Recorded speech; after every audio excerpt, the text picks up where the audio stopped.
ada Bilal ketika sholat taraweh.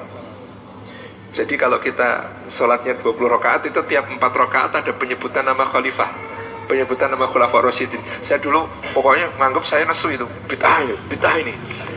Saya tanya simbah saya, itu kenapa toh? Kok kayak begitu?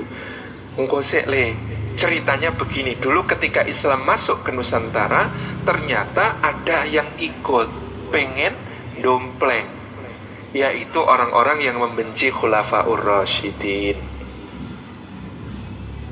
Mereka tidak suka pada khulafaur rasyidin. Itu ada yang pengen dompleng dakwah ini. Makanya salah satu dalam legenda Jawa itu, Wali Songo itu ada yang namanya Siti Jenar. Kenapa disebut Siti Jenar? Siti artinya lemah, Jenar itu abang, tanah merah. Itu adalah tanah yang tersiram darah Husain radhiyallahu anhu, tanah Karbala. Jadi dia datang juga sebagai seorang mubalik ke Nusantara, berdakwah dan memang dapat pengikut.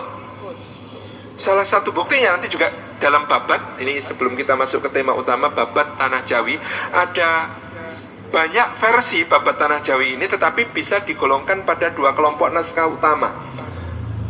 Naskah pertama adalah naskah yang ditulis resmi oleh Keraton Surakarta pada masa Ingkang Sinuhun Pakubuwana III, ditulis oleh Carik Kertoboso tahun 1788. Ini versi yang resmi keraton.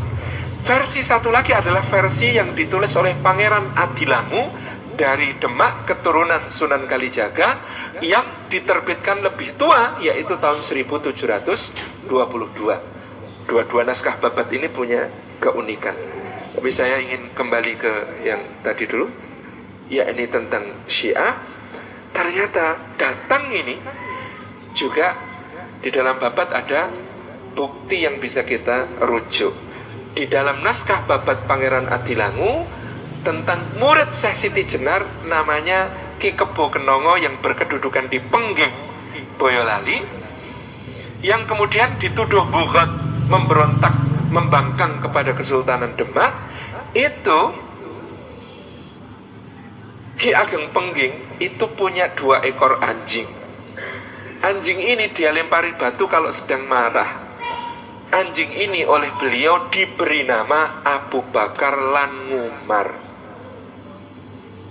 Jadi kebenciannya sampai di level itu. Maka kata kakek saya, beliau mengatakan, maka para raja dinasti Mataram itu mengkreasi satu amal, sebenarnya bukan amal, tidak termasuk di dalam sholat, dia diletakkan di luar sholat, hanya sebuah perkataan untuk menjaga masjid-masjidnya dari pengaruh Syiah. Caranya bagaimana?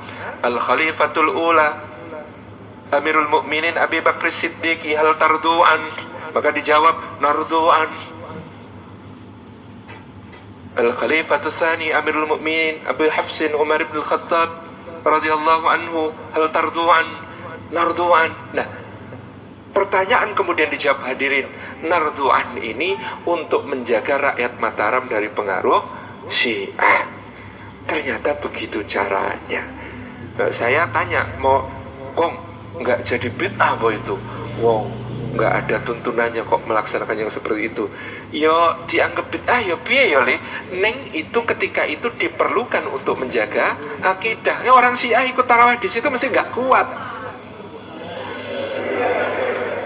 mesti metu, gak kuat itu kalau kemudian dengar yang begitu-begitu di dalam tarawih. Makanya itu menjaga akidah masyarakat awam. Turno ya li, wong itu kan di luar sholat. Wong di luar sholat ki kowe takon karo jejermu, ngelak orai? Terus dijawab mboten. Ngono kuwi ngelak orai? Ngelak. Ngono ki olah ora? Nggih pareng. Ha mosok takon kowe rido karo Abu Bakar pura? Ngono kok ora oleh? Lah ya oleh to li.